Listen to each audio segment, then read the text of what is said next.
BFM Business, BFM Bourse, les réponses aux questions.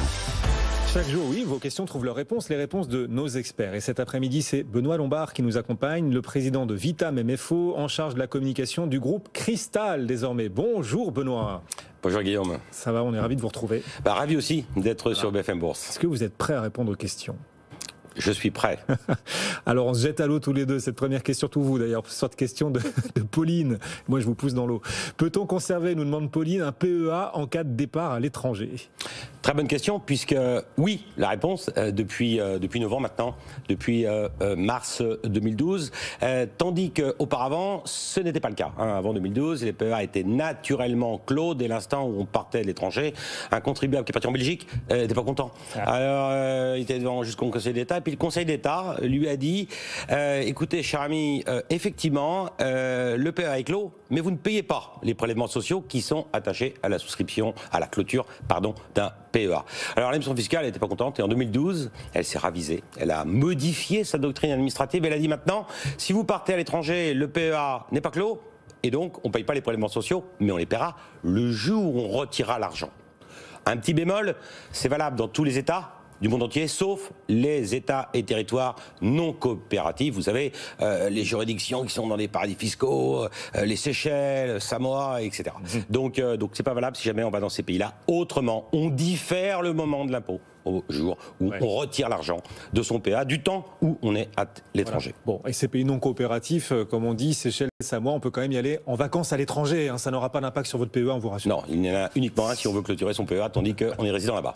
La réponse, Pauline, à votre question. Karima nous écrit aussi. Que me conseillez-vous, nous demande Karima, entre l'assurance vie et le contrat de capitalisation pour préparer mon avenir? Oh là, ce match, vaste question, match assurance vie, contrat de capital. Match éternel. Alors, il y a quand même des points communs. Les points communs, ce sont des produits d'investissement assurantiel. Ils sont émis par des assureurs.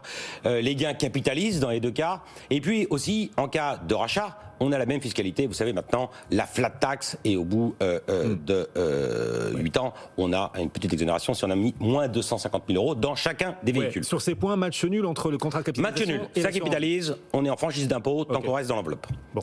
Différence.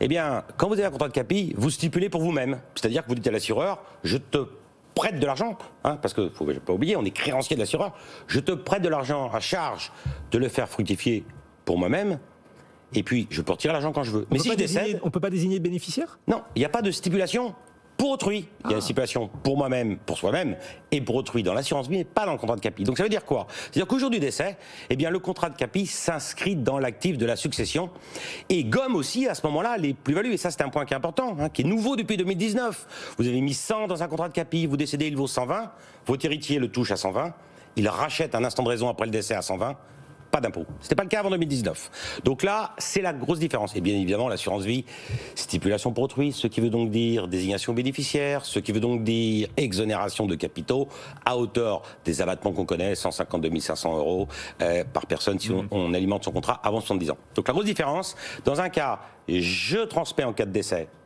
assurance vie automatique avec les avantages fiscaux qu'on connaît. Contrat de capi, c'est pas le cas.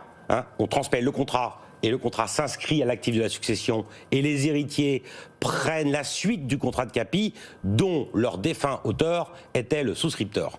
Ce qui veut donc dire aussi qu'on peut transmettre en cas de vie, par donation, un contrat de capi. C'est ça. Ce qui n'est pas le cas d'un contrat d'assurance vie. Vous ne pouvez pas le transmettre. Donc plus de souplesse.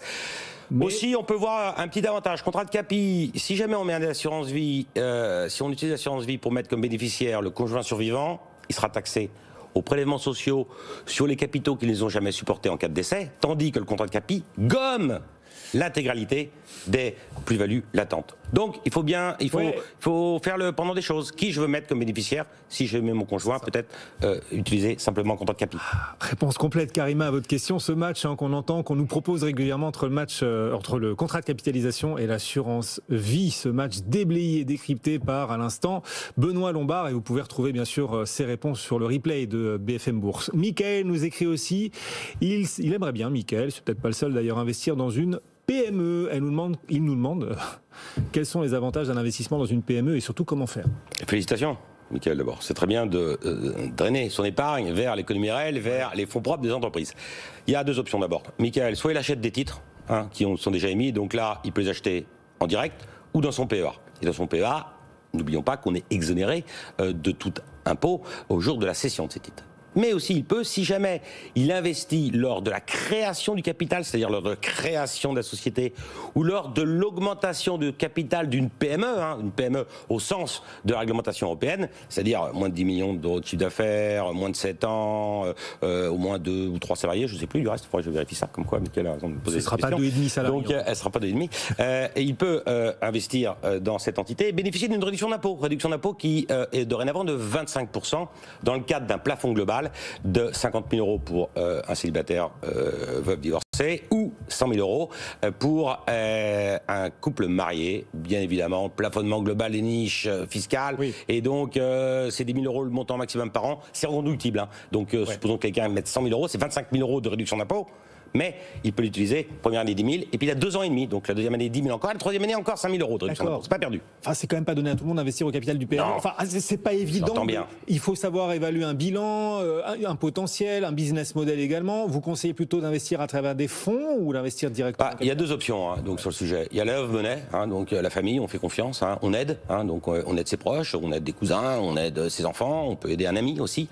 Et puis là, du coup, après, il y a un travail un peu plus professionnel, on est sollicité pour. Là, méfiance, regardons le business plan, analysons l'entité et puis vérifions si jamais on est capable de comprendre toutes ces données, si jamais on ne se fait pas avoir avec une valorisation trop forte. Et autrement, on peut le faire bien évidemment via des FIP, des FCPI qui peuvent être logés dans le PEA, mais il n'y a pas d'intérêt spécifique de les loger dans le PEA. Dans ce cas, toujours vérifier que la performance du FIP, du fonds dans lequel vous investissez, que cette performance ne dépend pas d'une seule société. Ça peut arriver. Puis vérifier aussi l'âge du gérant. Si le gérant qui performe est sur le point de partir à la retraite, c'est peut-être pas le meilleur timing pour investir dans le fonds qui marche bien. Voilà. Horizon de gestion, un long, 7, 8, 9 ans minimum.